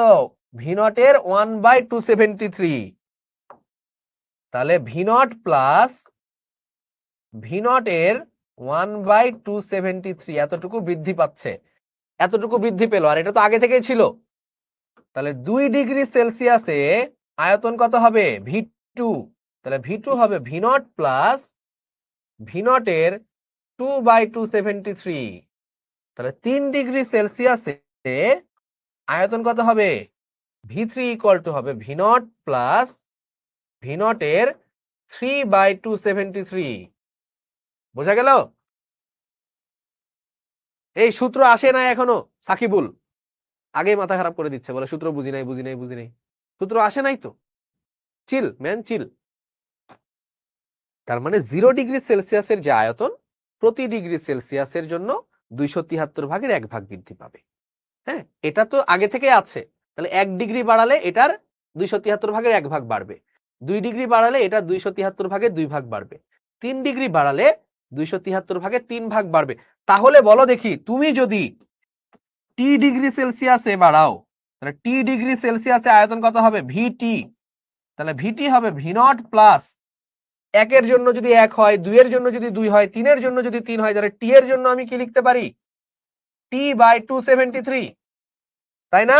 লিখতে পারি না এটা? এটাই চার্লস বলেছে, এটাই বলেছে চার্লস, যে VT equal to V naught plus V naught T divide by 273। বুঝা গেল? তো এখানে ভি নট কমন নাও, এখানে ভি নটটা যদি কমন নাও তাহলে কি হবে বলো? VT equal V naught common নিলে 1 plus T divided by 273। Okay, এই কথাটা পুরোপুরি বলেছে চার্লস। প্লাস কেন হলো? কারণ বৃদ্ধি পেয়েছে, বৃদ্ধি পেলে প্লাস, কারণ আগের থেকে বৃদ্ধি পাবে না। তোমার আগে ছিল 2 টাকা, আগে ছিল তোমার 2 টাকা, এখন 1 টাকা বৃদ্ধি পেল, তার মানে তোমার কত হয়ে যাবে? 3 টাকা। তোমার আগে ছিল 2 টাকা, এখন 2 টাকা বৃদ্ধি পেল, তাহলে কত হবে? 4 টাকা। বুঝো নাই? বুঝো নাই? ক্লিয়ার এত দূর? বলো। প্র্যাকটিস করলে এগুলো ইজি হবে। আর কমলে মাইনাস হবে, কমলে মাইনাস হবে, ঠিক আছে? আচ্ছা, তার মানে এই যে দেখো, এবার পড়ো তো, এবার কি একটু সহজ মনে হয়? স্থির চাপে নির্দিষ্ট ভরের যে কোনো গ্যাসের আয়তন প্রতি ডিগ্রি সেলসিয়াস তাপমাত্রা বৃদ্ধি বা হ্রাসের ফলে 0 ডিগ্রি তাপমাত্রার গ্যাসের আয়তনের 1/273, মানে 273 ভাগের 1 অংশ বৃদ্ধি বা হ্রাস ঘটবে। তাপমাত্রা বৃদ্ধি হলে 273 ভাগের 1 ভাগ বৃদ্ধি পাবে, তাপমাত্রা হ্রাস হলে 273 এর 1 ভাগ হ্রাস পাবে। তুমি বাইরে যখন কেমিস্ট্রি পড়তে যাবা, 80% টিচার তোমাকে এটা পড়াবে, শুধু এটা বলবে এটা বয়েলের সূত্র। আমি আবারও বলি, 80% টিচার যারা বাংলাদেশের অলিতে গলিতে পড়ায় তারা এটাকে বয়েলের সূত্র বলে, সরি চার্লসের সূত্র বলে। But this is not the law of Charles. এটা চার্লস কখনোই বলে নাই, এটা চার্লস কখনোই বলে নাই। সো তোমাকে এতটুকু পড়িয়ে ছেড়ে দিলে আমার হয়ে যাইতো, আমার কাজ শেষ, আমি এতটুকু দিয়ে ম্যাথ করতে পারবো এবং আমরা ম্যাথ করবো এটা দিয়েই। বাট আমি যদি তোমাকে বলতাম যে চার্লস এ কথা বলছে, ঠিক আছে, তাহলে এটা চার্লসের যে থিওরি সেটার সাথে অন্যায় করা হয়, বুঝলা? চার্লস এ কথা বলে না, চার্লস বলেছে এই কথা, চার্লস বলেছে এই কথা, ঠিক আছে? তাহলে আমরা যে সূত্রটা পেলাম চার্লসের কথা থেকে সেটা হচ্ছে কি বলতো, যে যদি তোমার 1 ডিগ্রি বাড়ে তাহলে এটা 2 ডিগ্রিতে এটা, ঠিক আছে? তাহলে আমরা এইটা থেকে কাজ শুরু করছি। চলো দেখো, খেয়াল রাখো ভাই, খেয়াল রাখো, খেয়াল রাখো এইটা।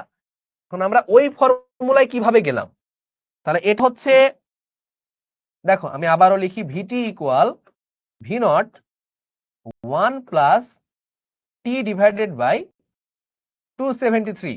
তাহলে এক কাজ করো তো, ভি নট টি 273টা এখানে লসাগু নাও, তাহলে কি হয় বলো তো, 273 প্লাস টি, এটা হয় কিনা? এটা লেখা যায়, এটা লেখা যায়, বলো, লেখা যায়। আচ্ছা তোমরা কি একটা জিনিস জানো, যে ধরো কোন ডিগ্রি সেলসিয়াসের সাথে যদি 273 গুণ যোগ করা হয় তাহলে কি হয়? যদি যদি সেলসিয়াসের সাথে 273 যোগ করা হয় তাহলে কি হয় বলো তো? সেলসিয়াসের সাথে যদি 273 যোগ করা হয় তাহলে কি হয়ে যায়? কেলভিন হয়ে যায়। তাহলে আমরা এটাকে লিখতে পারি টি, টি যেটা হচ্ছে বড় টি দিয়ে লিখলাম, বড় টিটা কি? কেলভিনে তাপমাত্রা, কেলভিন স্কেলে তাপমাত্রা, ওকে। আর ছোট টিটা কি? ছোট টিটা ছিল ডিগ্রি সেলসিয়াস স্কেলে তাপমাত্রা,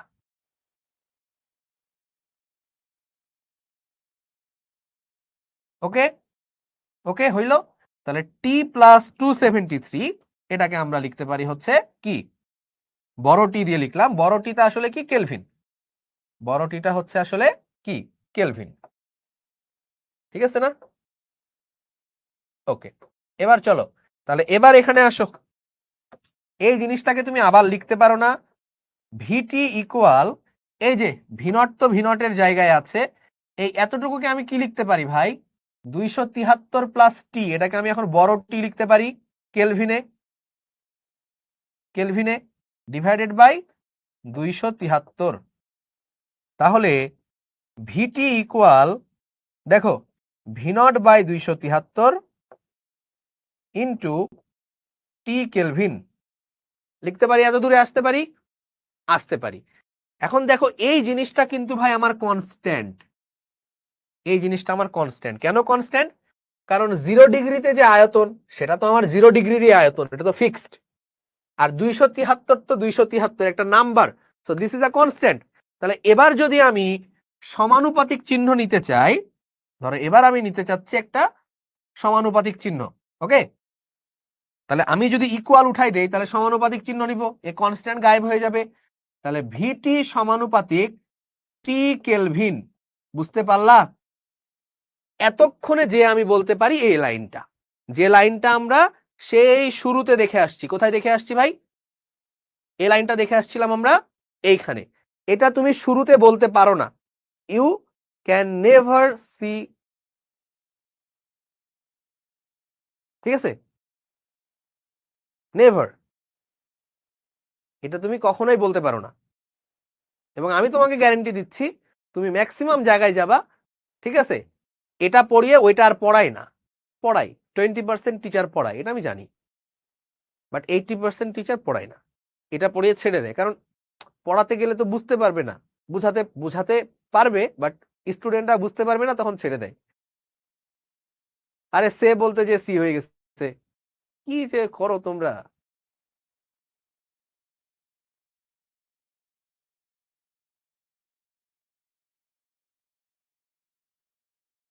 ইংরেজি, ইংরেজির একদিন চরম ধোলাই দিব দেখো, ইংরেজি জিনিসটা অনেক বিদঘুটে।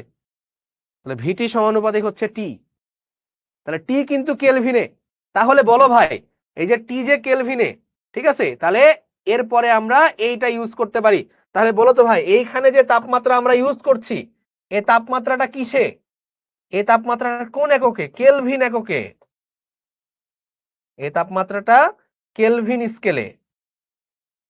যদি তুমি সেলসিয়াস স্কেলে ম্যাথ করো তাহলে ভুল যাবে। তুমি যদি সেলসিয়াস স্কেলে ম্যাথ করো তাহলে ভুল যাবে। বুঝতে পারছো? আমরা একটা ম্যাথ করে আসি। চলো।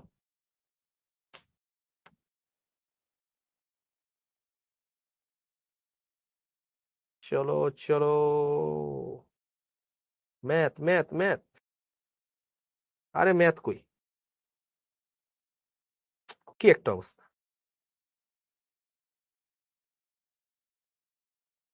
করো।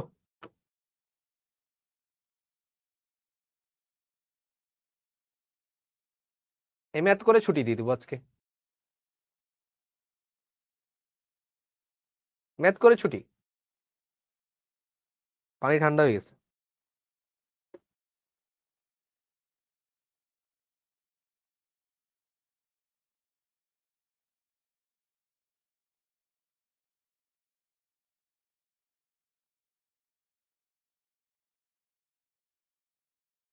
এত আগে কেন?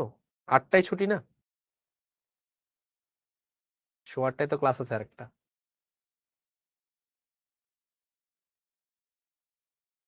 এল এন মানে কি? Loan loan. ও, লন হচ্ছে লগের একটা ফর্ম। এই তোমরা তো ম্যাথ পড়ে আসছো। না? তো তোমরা তো আরো ভালো পারবা এটা। লগ লগ হচ্ছে 10 বেজ, হ্যাঁ? লগের বেজ হচ্ছে 10। আর যদি তুমি লগের বেজ কে নাও লাইক লগ 10 বেজ এক্স, তখন এটাকে আমরা বলি হচ্ছে লগ এক্স। বাট লগের বেজ যদি হয় হচ্ছে একটা নাম্বার, এটার ভ্যালু আছে একটা। তো যদি তুমি লগের বেজ নাও, লগ বেজ এক্স, তখন এটাকে আমরা বলি হচ্ছে লন এক্স, হ্যাঁ? তো এই জন্য ব্যাপার আছে যে যেমন ধরো লগ যদি ভিত্তি মানে বেজ আর পাওয়ার এটা যদি মিলে যায়, ঠিক আছে, মানে বেজ আর যেটা তুমি ভ্যালু বের করতে চাও, তখন এটাকে আমরা বলি 1। আবার সেম ভাবে যদি লগ বেজ হয়, তখন সেটার ভ্যালু হয় 1। এই জন্য লন এর ভ্যালু হচ্ছে 1 হয়, হ্যাঁ? এই জন্য লন এর ভ্যালু 1 হয়। আবার তোমাকে যদি বলা হয় এটা লগ 5 বেজ 5, তাহলে এটার ভ্যালু হবে 1, বুঝলা? তো এগুলো আসলে ছোটবেলার জিনিস। ওকে, সো তোমাদের উত্তর আমি অলরেডি পেয়ে যাচ্ছি যে 1692। তো দেখো, একজন বলেছে 2900 কত, ওই যে ওই উত্তরটা আমার লাগবে। 2960 একজন বলেছো, হ্যাঁ, ওর উত্তরটা নিয়ে একটু কাজ করবো আমরা। 2960। সো এই ম্যাথটা তোমরা দুই ভাবে অ্যাপ্রোচ করতে পারো। আমি জানি না কে কিভাবে করেছো। সো প্রথমটা হচ্ছে এইভাবে তোমরা অনেকে ভাবতে পারো যে T1 দেওয়াই আছে, ও স্থির চাপ বলেছে, তার মানে এটা চার্লসের সূত্র। এটা তুমি বুঝে যাবা, স্থির চাপ বলেছে মানে চার্লস। তাহলে T1 কত? T1 হচ্ছে 20°C। এটা হচ্ছে V1, 1600 ml। চেতনানাশক গ্যাস কোন রোগীর শরীরে প্রবেশ করানোর পরে, চেতনানাশক কি হয়? দেহের তাপমাত্রা 37°C হয়ে গেল, তার T2 হচ্ছে 37। গ্যাসের আয়তন কত হবে? V2 কত হবে? তা আমরা জানি যে T1 বাই মানে V1 by T1, V1 by T1 equal to কত? V2 by T2। তাহলে এখান থেকে আমরা বলতে পারি যে V2 ইকুয়াল কি হবে? V2 equal V1 by T1 into T2। তাহলে V1 কত? 1600, T1 হচ্ছে 20, T2 হচ্ছে 37। তাহলে কত আসে এটা? তাহলে কত আসে বলো? 1600 ডিভাইডেড বাই 20 ইন্টু হচ্ছে 37। তাহলে 2960। এই উত্তরটা একজন দিয়েছো। 2960। তো আমি তো জানি যে তুমি এটা কিভাবে বের করেছো, যেহেতু এটা মিলিলিটার ছিল, তাহলে মিলিলিটার। এখন এই প্রসিডিউরটা ভুল, এই ম্যাথটা হয় নাই। কেন হয় নাই বলো দেখি? স্যার আপনার ভুল হয়েছে। আল্লাহ, তাই? Thank you so much. আমি তো জানতামই না, ভুল করে ফেলছি। হাই হাই, তোমরা তো ভুল ধরে ফেলছো, সাবাস, তোমাদেরকে দরকার, তোমরাই আগামীর ভবিষ্যৎ। ঠিক আছে, তাহলে বলো এখানে ভুল কোথায়? ভুল হচ্ছে এই যে আমি এতক্ষণ ধরে তোমাদেরকে এটাই বলে আসলাম যে তুমি যখন এই ফর্মুলা অ্যাপ্লাই করবা, ঠিক আছে, তুমি যখন এই ফর্মুলা অ্যাপ্লাই করতে যাবা, এই যে দেখো এখানে যখন আমরা নিচ্ছি তখন আমরা টেম্পারেচারটা কিন্তু কেলভিনে নিয়েছি। দেখো প্রথমে ছিল সেলসিয়াসে, এই টেম্পারেচারটা ছিল সেলসিয়াসে, বাট এই টেম্পারেচারটা আমার ছিল কেলভিনে, তার মানে আমাকে কেলভিনে করতে হবে। বুঝতে পারছো? এটাই দেখানোর জন্য এতক্ষণ আমি কাজ করেছি। মানে তোমরা তো কখনো প্রশ্ন করবে না যে ভাই কেলভিনেই কেন, সেলসিয়াসে কেন না, কারণ তোমাদের মাথায় ঢুকাই দেওয়া হয়েছে যে কেমিস্ট্রিতে ব্যাখ্যা নাই, কেমিস্ট্রি হচ্ছে ইলজিক্যাল। বাট কেমিস্ট্রিতে তো ব্যাখ্যা আছে, প্রত্যেকটা জিনিস কিন্তু ব্যাখ্যা দিয়ে পড়ছি আমরা। ওকে, তাহলে আমাদের T1 কত হবে? 20 প্লাস 273, তার মানে 293 কেলভিন। T2 কত?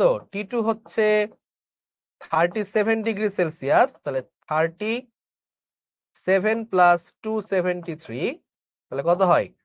27310 কেলভিন। V1 হচ্ছে 1600 মিলিলিটার, তাহলে V2 কত? তাহলে V2 ইকুয়াল টু, এই ফর্মুলাটা বসাই ফেলো আবার। V2 ইকুয়াল টু হচ্ছে কত? V1 by T1 into T2। তো V1 কত? 1600 ডিভাইডেড বাই T1 কত? 293 ইন্টু 310, তাই না? কত হয় তাহলে? 1692, তাই না? 1692.83, 1692.83 ml। সো আমরা V2 পেয়ে গেলাম। সো বলো চার্লসের সূত্রের মেন বেসিক ফিলিংস সহ ক্লিয়ার কিনা? আমরা ফিলিংসও দেখলাম, আমরা প্র্যাকটিক্যালও দেখলাম, ইচ এন্ড এভরিথিং আমরা দেখলাম। ঠিক আছে, ক্লিয়ার, বোঝা গিয়েছে? ভি বাই 273 কনস্ট্যান্ট কেন? 273 তো আগে কনস্ট্যান্ট, আর ভি না, V naught by, V naught হচ্ছে আদি আয়তন, তাহলে আদি আয়তন তো কনস্ট্যান্টই থাকবে, তাই না? 0 ডিগ্রি সেলসিয়াসের আয়তন।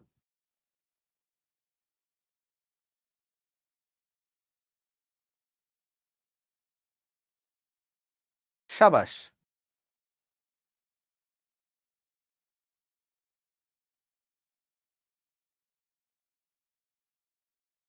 কেলভিনে কেন নেওয়া হয়েছে? আল্লাহ রে, এতক্ষণ ধরে কি পড়ায় আসলাম তোমারে, বলো? হ্যাঁ, আমার নেক্সট ক্লাস এখানেই। হ্যাঁ, ওকে, তাহলে ইচ অ্যান্ড এভরিথিং আমরা কিন্তু ক্লিয়ার করে পড়লাম। আমরা নেক্সট দিন চার্লসের সূত্রের আরো ম্যাথ দেখব। আরো ম্যাথ দেখার পাশাপাশি আমরা গেলুসাকের সূত্রটা পড়ে ফেলবো, সেম গেলুসাকের ফর্মুলাটা সেম অ্যাজ চার্লসের ফর্মুলা। ঠিক আছে, বাট আমরা আসলে আজকে বয়েলের ফর্মুলাগুলো দেখলাম। আজকে আমরা কি কি পড়লাম দেখো, বয়েলের ফর্মুলার একটা অনুসিদ্ধান্ত দেখলাম। ঠিক আছে, অনুসিদ্ধান্ত দেখার পরে আমরা যেটা করলাম, একটা গ্রাফ দেখলাম রো ভার্সেস পি, তারপরে আমরা লন ভি ভার্সেস লন পি এর গ্রাফ দেখলাম। হ্যাঁ, এবং আমরা দুইটা ম্যাথ করলাম এবং ম্যাথের একটা শর্টকাট শিখলাম। ঠিক আছে, শর্টকাট দেখলাম, তারপরে আমরা সরাসরি চার্লসের সূত্রে গেলাম এবং চার্লসের সূত্রের আমরা গ্রাফও দেখে ফেললাম, এবং এটা ভি ভার্সেস টি যেটা কেলভিনে হয়, বাট এই কেলভিনেরটা আমরা কোথা থেকে আসে সেটা দেখলাম। চার্লস অ্যাকচুয়ালি বলেছিল এইটা, দেন আসলে এই কথাগুলো আমরা ব্যাখ্যা করলাম, দেন এখান থেকে আমরা এই সূত্রটা ডিরাইভ করে এই পর্যন্ত নিয়ে আসলাম। ঠিক আছে, তাহলে ক্লিয়ার? সো তোমাদেরকে আমি হোমওয়ার্ক দিব কিছু, অবভিয়াসলি। হ্যাঁ, আমি তোমাদেরকে হোমওয়ার্ক দিব, যেটা সেটা হচ্ছে যে এই জিনিসটার তোমরা গ্রাফ আঁকাবা। যে এটা তো দেখো, আমরা তো একটা গ্রাফ পেয়েছি এরকম, আমরা তো একটা গ্রাফ পেয়েছি এরকম, ভি ভার্সেস টি, ভি ভার্সেস টি, কি ব্যাপার, ভি ভার্সেস টি, এবং এ টিটা হচ্ছে কেলভিনে, তখন আমরা গ্রাফ পেয়েছি এরকম। বাট আমার যদি এই গ্রাফটা এরকম হয় যে এইদিকে ভি, এইদিকে টি ডিগ্রি সেলসিয়াস, টি ডিগ্রি সেলসিয়াস ইউনিটে হয়, তখন গ্রাফটা কেমন হবে? ঠিক আছে, তাহলে এটা তোমাদের হোমওয়ার্ক, এইটা তোমাদের হোমওয়ার্ক। আর কিছু ম্যাথ হোমওয়ার্ক দিব, ঠিক আছে, ওগুলা প্র্যাকটিস করবা। ওকে,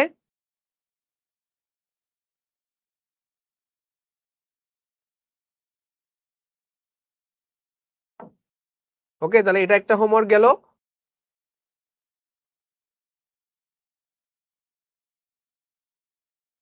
এইটা একটা হোমওয়ার্ক, এইটা একটা হোমওয়ার্ক। ইয়া নাও, স্ক্রিনশট নাও, স্ক্রিনশট নাও, জলদি নাও, জলদি জলদি জলদি জলদি স্ক্রিনশট নাও। ঠিক আছে, তাহলে এটা একটা হোমওয়ার্ক। আমি সরে যাচ্ছি, জলদি স্ক্রিনশট নাও।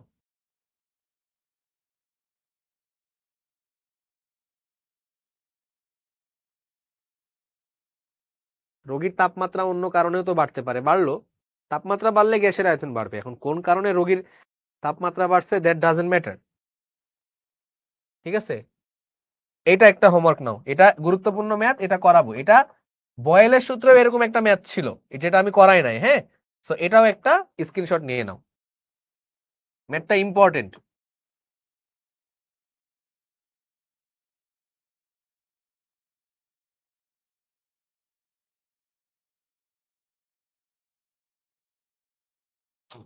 ওকে, সো ডান।